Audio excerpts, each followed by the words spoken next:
Welcome back to another episode of Grizzly True Crime. My name is Xana K, and today we'll be looking at this breaking news: the state of Idaho plaintiff versus Bryan Christopher Kohberger. As if you didn't already hear me read 64 pages to you today, depending on when you're watching this.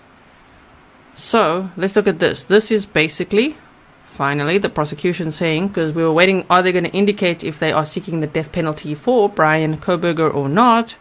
And in this document we will learn, yes they are. Yes they are. So let's have a look at the latest document. It's only 3 pages long.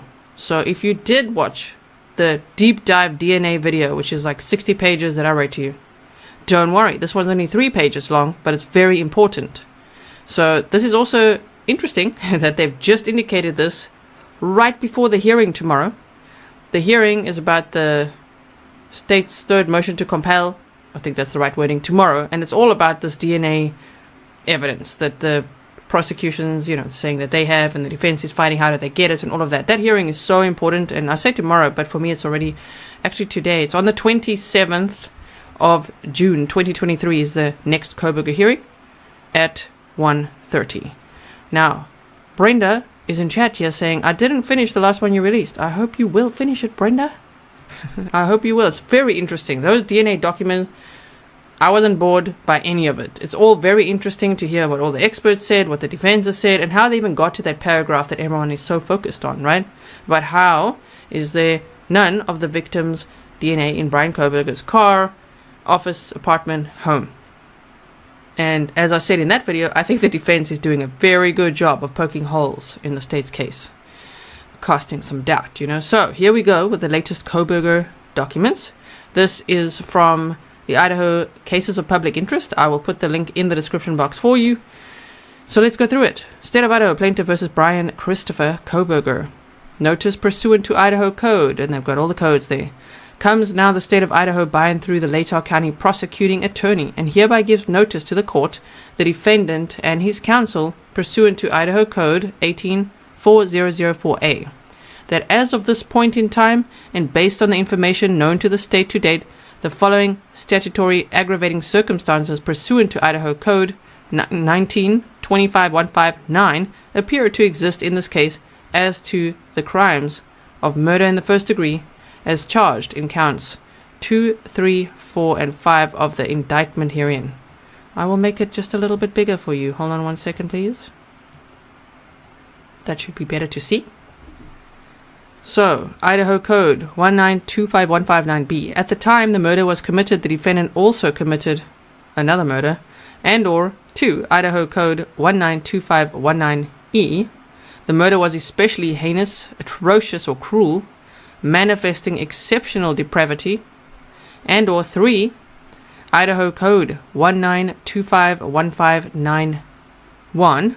By the murder or circumstances surrounding its commission, the defendant exhibited utter disregard for human life, and or 4, Idaho Code 1925159G.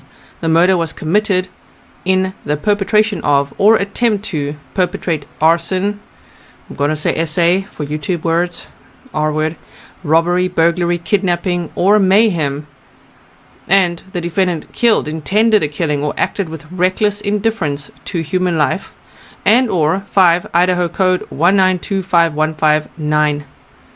Looks like I, the defendant by his conduct, whether such conduct was before, during, or after the commission of the murder at hand, has exhibited a propensity to commit murder, which will probably constitute a continuing threat to society.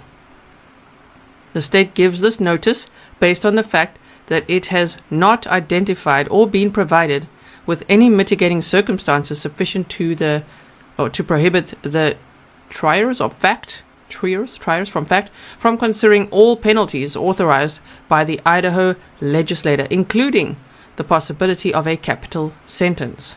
Consequently, considering all evidence currently known to the state is compelled to file this notice of intent to seek the death penalty. Kate, thank you so much. Cowperth Wait, thank you so much for becoming a member today. So, they say They filed this notice of intent to seek the death penalty. The state will continue to review additional information as it is received and reserves its statutory right to amend or withdraw this notice. Respectfully submitted this 26th day of June, which it is still in America. For me, right now, at the time of this recording, it's already the 27th, the day of the hearing. But 26th day of June 2023 by William W. Thompson Jr. Interesting, as I say, that this was just filed because the defense has quite strong arguments with relating to the DNA. And if you don't know what I'm talking about, please check out the video that I've already done for you. Let me just quickly show you. I just want to show you something quickly. Hold on one second, please. It looks like this. This is what I had for you earlier. This video right here. If you didn't see it, go check it out. The other unidentified DNA. A lot of talk about that.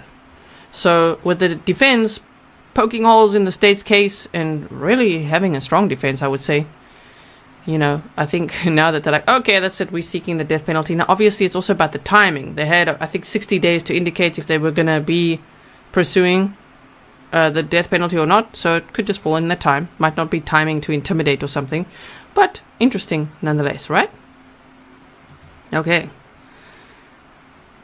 So now, let's see what you guys say. Thank you so much that we could read through this today as well.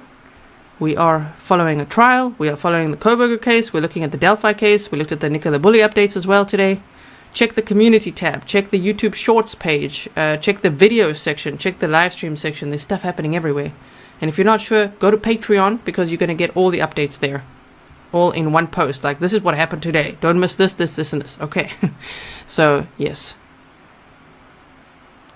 Okay, so let's see what Debbie says. Let me just quickly move the chat a little lower and make myself a little bit bigger like this. How about that? The DNA is not on the knife sheath, and they were all... DNA is not the knife sheath, and they were all stabbed. He's a criminology student, teacher assistant. He disposed of the DNA in multiple bags and cleaned the car. What the hell? I kind of get what you're saying there, kind of. I mean... it's not exactly a sign of innocence is what people are saying, that he was putting his trash in little Ziploc baggies, if that's true, but we did read that as well from a document, I believe.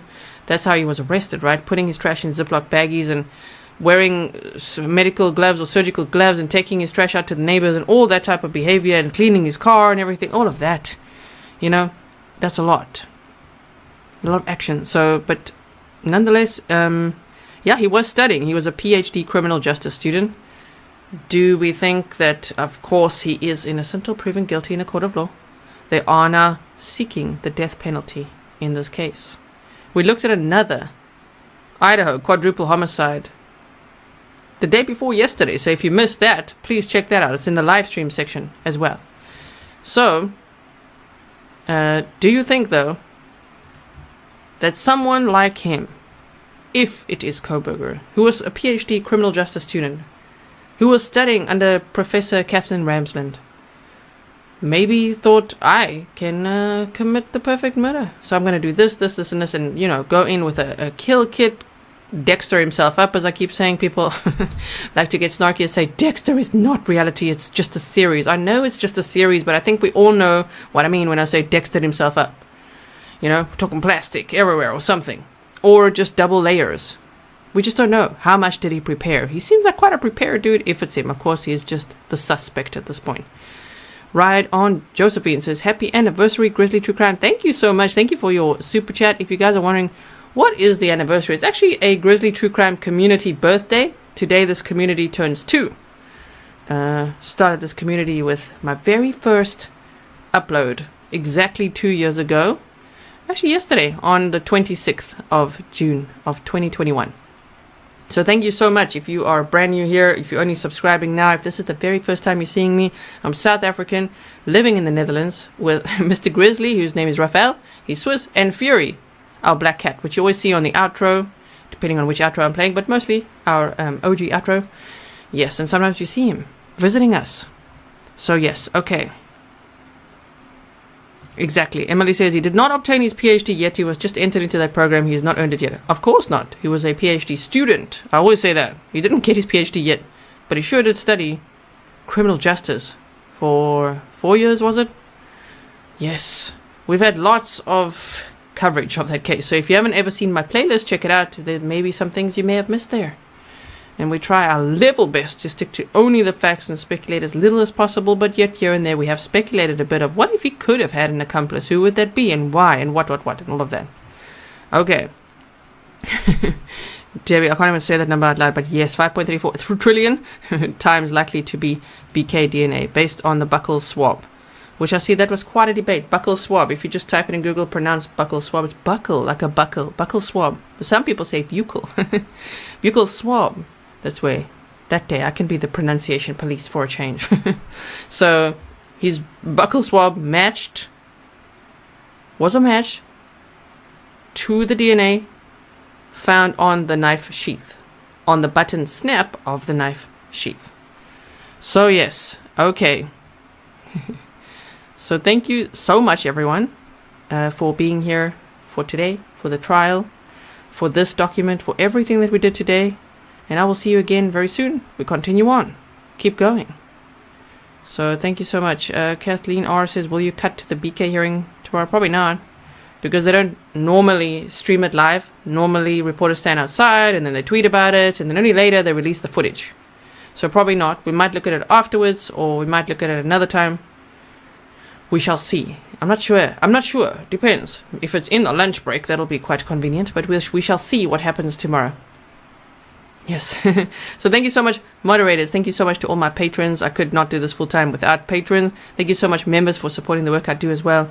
And to all the subscribers for hitting, the like, for subscribing, sharing, all of that. Thank you so much. I will see you tomorrow. This stream should direct you to tomorrow's stream. If it doesn't, give me a second. Let me quickly, I'm just going to put this in the chat. This is the stream for tomorrow for the trial. Day 2, starting at 8:45 Texas time.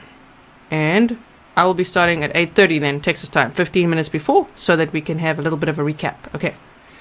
So, thank you so much, everyone. Stay safe, and I'll see you in the next one, okay?